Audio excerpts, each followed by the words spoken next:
Well, the Cats got hold of us by 72 points, and it's time for the round 17 autopsy review, debrief, whatever you want to call it.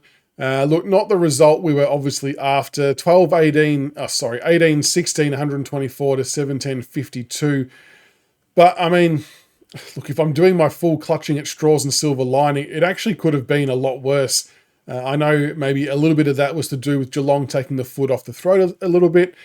But in the second half, for us to be able to have 5 goals to 7 after half time, given what the scoreline was at half time, it's actually not a bad effort to fight that out. I mean, I've got no doubt in my mind that last year that would have turned into 150 points plus, especially after we lose Lawler in the first 2 minutes, have to use the sub. Alga hurt his ankle, was almost pre-game by the sound of it, and he was on one leg having to try and man-mark Tom Stewart.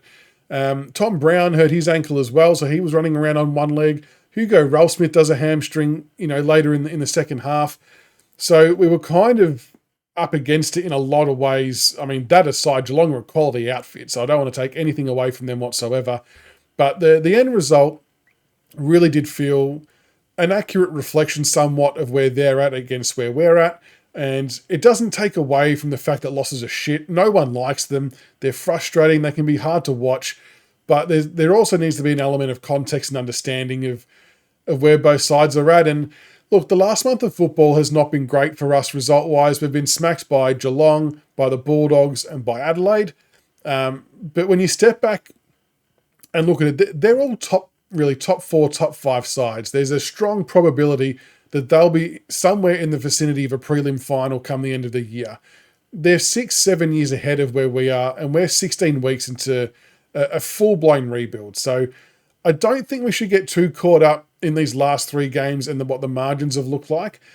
I see a lot of people talking about we haven't progressed. Now, if you look at the season in complete totality, we've definitely progressed from last year. We've won more games with far less experience, and we've shown some much better signs, especially in the earlier part of the year. Unfortunately, the second half of the year was always going to be a bit more of an uphill battle. Players get fatigued. It's really easy for our confidence to get shot now, especially when playing against these top 4 sides. And we've also got to respect the quality of the opposition as well. So the Cats were just obviously simply far too good. And ultimately, we're striving to be what they are now, but we're just obviously 5 or 6 years behind that point in time. So don't get too down and out about results like that. Another little bit of silver lining, and again, people are going to tell me I'm clutching at straws, and that's okay, but it's still a fact. That this still wasn't Geelong's biggest winning margin this year. They've still beaten 3 other teams by more than what they beat us by today. So that to me is a positive. I know, again, a lot of it's to do with the Cats taking the foot off the pedal, but they could have also done that in the other games where they won by more as well, but they still kept piling on the score. So the fact that we were able to fight it out and even win the last quarter by a point, I think it was, that's a small W, right? It's a very small win, but you got to take those things at this time of the year against the quality opponents. And again today, like we'd seen previous weeks, we were unfortunately a little bit a victim of our own circumstance and our own basic skill errors. In that second quarter in particular, or it might have even been, it's part of the first and second, but Noah Bolter misses an uncontested mark inside 50 that should have been a shot on goal. He misses an easy snapshot for goal. Jonty Fall misses a couple of shots for goal. Jasper Alger dropped a mark and, that's another shot on goal. We just blew a few chances that we probably should have normally taken.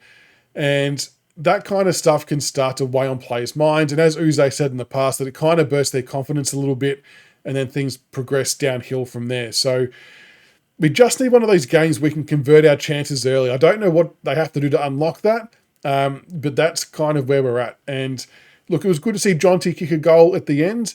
He really did deserve it on the body of work that he'd been putting in, so that was nice to see. And it was good to see Morris Rioli get a goal as well. And Mansell hit back in form with 3 goals after 22 disposals. No secret, he'd been having a bit of a down month of football, so to see him hit back with those type of numbers was actually really, really impressive. And I guess, as we all knew, our forward line was very much a makeshift forward line. It's not to the strength that we want it to be. Bolter being down there, I thought he did okay. He attacked contests. He probably tried to bite off a bit too much at times. Needed to take that mark, though, uncontested. He did have a nice pass, though, across the face of goal to Morris. I think he kicked it like over the wall of players in the middle of the 50. So that was a good sign. But look, it's no long-term answer, but it's an answer of sorts. And I probably actually thought that we lowered our eyes a little bit more early in the piece as well. I mean, that first quarter, we actually stayed with them for a lot of it. They were just a bit more clinical and a bit more polished and were able to finish off the work. We could see how effective they were going inside 50. As we spoke about during the week, they're one of the highest ranked teams for marks inside 50, and that showed again today. And yeah, we kind of struggled in that area. But look, the week's coming up. We've now got a chance to play against Essendon, who you would like to think that we can compete a lot better against. So for me, the next few weeks will actually give a bit more of an indication of how the back half of our season's going when we play against teams that are kind of a bit more in our area. I know they're still above us on the ladder and in development and things like that, but they're not top four worthy. So hopefully we can be a bit more competitive. But in terms of some of the major stats, again, the efficiency inside 50 was well down, 35.6%, when our average is 45.6, which isn't very good. Stoppage or clearances, we lost 42 to 33. We're actually a lot closer than what I thought. And I'm pretty sure Geelong are actually AFL number 1 or number 2 for stoppage clearances. And we actually broke even at 27 apiece. So that in a lot of ways is actually a bit of a tick for the players, the coaching staff and whatever to equalise around there. Centre clearances we got done 15 to 6. And like Max Holmes just running the ball out at breakneck speed was not fun to watch, other than I've got him in Supercoach, although he didn't score very well, so that was a bit annoying. But yeah, and again, for some quite strange and unknown reason, we didn't mix up the CBAs again. So it was just Prestia, Hopper, Taranto, and Jack Ross were the only 4 midfielders again that we saw in the centre bounce. I don't quite understand why, given that we had been told that we're going to see some variation and we still haven't seen that yet. Maybe we see it this week against the team that we're going to compete better against. But, I mean, there has to be method to the madness. What was good to see, though, was that some players like Seth Campbell and Mansell and Rioli get up and around stoppages around the ground. I think that adds a bit more of a dynamic. It adds some speed away from stoppage. It gives us a chance to add more pressure to when they get the ball as well. And I think that's going to make a bit of a difference going forward. So more of that, please. But yeah, maybe let's get them into the actual middle as well at some point and see what they can do there. Marks inside 50, 20 to 11. We got comprehensively beaten there. And the other stat that really kind of bothered me a bit today was the tackles inside 50. Now, we know that tackles inside 50 has been a cornerstone of our game during our peak years, like 17, 18, 19, 20. So we probably have a bit of a higher expectation of what to see there. And today, we had 1 tackle inside 50, and it's not the first time this year that's happened. And that's a really, really low number. And I don't know what the secret recipe is on how to get that up, but Geelong had 12 and they averaged 14. So they were even still under their average, but still had double figures. When I see 1 tackle inside 50, it just kind of suggests to me that the other team's able to exit your 50-metre area far too easily, and that's not really good for anyone. But look, we ultimately fought it out. I know the margin's still not great, but really, if I'm being honest, I thought it was going to blow out to be a lot more. So I'm happy we've kept it under 100 because that's still very much an aim for us this year, I reckon, is to not have a 100-point blowout. Other teams have been beaten by more, and we outscored them in the last quarter. So small silver linings, but you got to give the respect and credit to the Cats. They were far too good on the day. They played like a top 4 side should, and they comprehensively outmatched us in every part of the ground. Their ball movement was slick. It was clean on turnover. We did have some pretty good passages of play at various times. We moved the ball coast to coast through various dangerous kicks on the inside and overlap handball.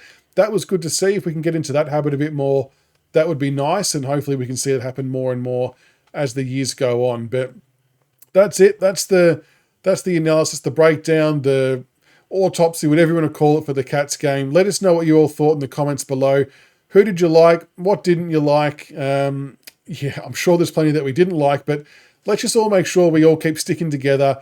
Don't get negative on the players. Don't get negative on the coaches. We're 16 games into a rebuild. We're very, very young, very inexperienced in all facets of the club, let alone on field. So let's just stick by it. Let's not go full Carlton and abusive over the fence. There's no need for anything like that.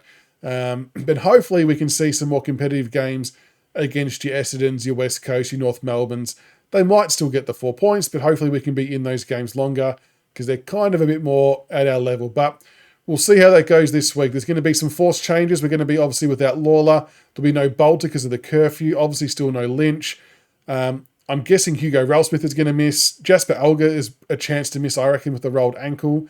So we could see 4 or 5 changes potentially. So that makes the VFL all the more interesting and important. So we'll keep a close eye on that. But let us know what you think in the comments below. And until the next one, go Tigers.